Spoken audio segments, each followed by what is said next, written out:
La Segunda Guerra Mundial se había iniciado en 1939 y las primeras planas de los periódicos eran encabezadas por noticias del conflicto bélico y las elecciones que se avecinaban en Panamá. Eran días de mucha exaltación y sobresalto. Se temía que el Canal de Panamá podría ser un posible blanco dentro de la guerra. A la hora de la cena, los días que todos podían reunirse en familia para comer, Juan les comentaba a doña Valencia y a sus hermanas cómo la Policía Nacional se hacía cada vez más fuerte como cuerpo de protección y vigilancia del Estado y que él se sentía orgulloso de formar parte de la fuerza protectora del país. En las calles de Panamá se podían ver a cientos de uniformados de la Marina de los Estados Unidos deambulando por las calles, algunos en grupo y otros con sus familias. En las noches los negocios eran visitados por estos norteamericanos y otros extranjeros, se les podía ver comprando joyería para sus novias y esposas en almacenes y tiendas.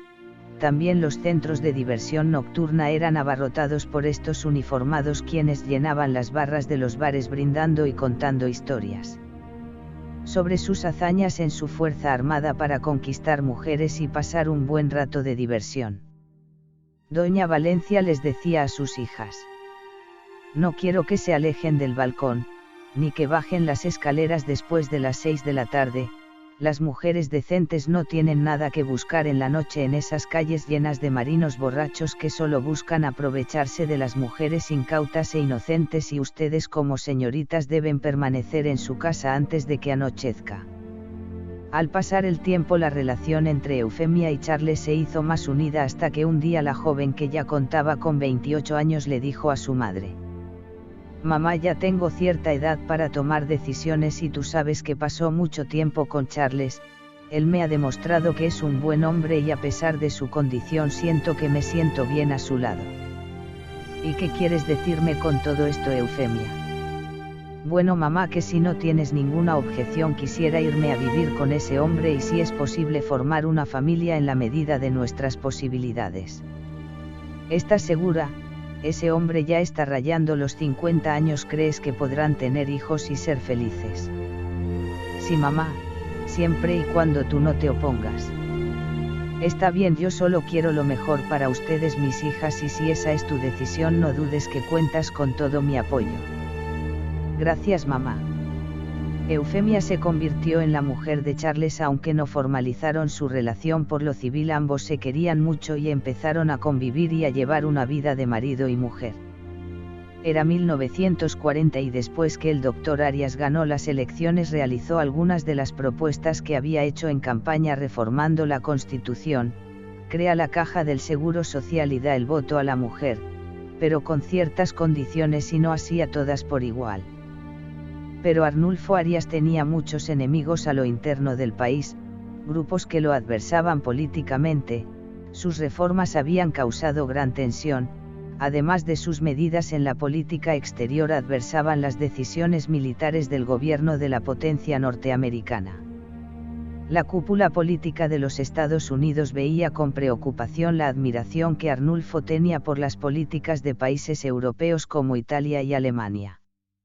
Los norteamericanos solicitaron fortificar los navíos con bandera panameña, pero bajo un trasfondo pertenecían a compañías norteamericanas, a lo cual Arnulfo se negó rotundamente, lo cual ofendió al gobierno norteamericano y trajo como consecuencia sacar a Arias de la presidencia.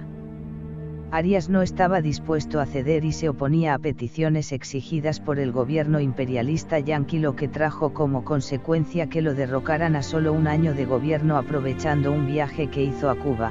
El 9 de octubre de 1942 Arias viajó en secreto, dando como excusa una dolencia física, sin autorización de la Asamblea, pero las malas lenguas decían que su viaje había sido para encontrarse con una bailarina cubana. El gobierno de los Estados Unidos en venganza había participado en el complot, informando al ministro de Gobierno y Justicia de Panamá de la salida del país de Arnulfo. Aquel hecho constituía una violación de la Constitución. La silla presidencial vacante fue ocupada por Ricardo de la Guardia, que resultó ser una figura más dócil para los norteamericanos, quien sí obedeció a las solicitudes imperialistas. A pesar de las posibles buenas intenciones del depuesto presidente Arias por mejorar el rumbo de la nación, había fracasado en conformar un grupo de políticos y líderes del país que lo apoyaran en su gestión de gobierno. Por el contrario, al llegar al poder había segregado grupos sin razón, siendo arrogante frente a instituciones políticas y élites económicas que lo vieron como una amenaza a sus intereses.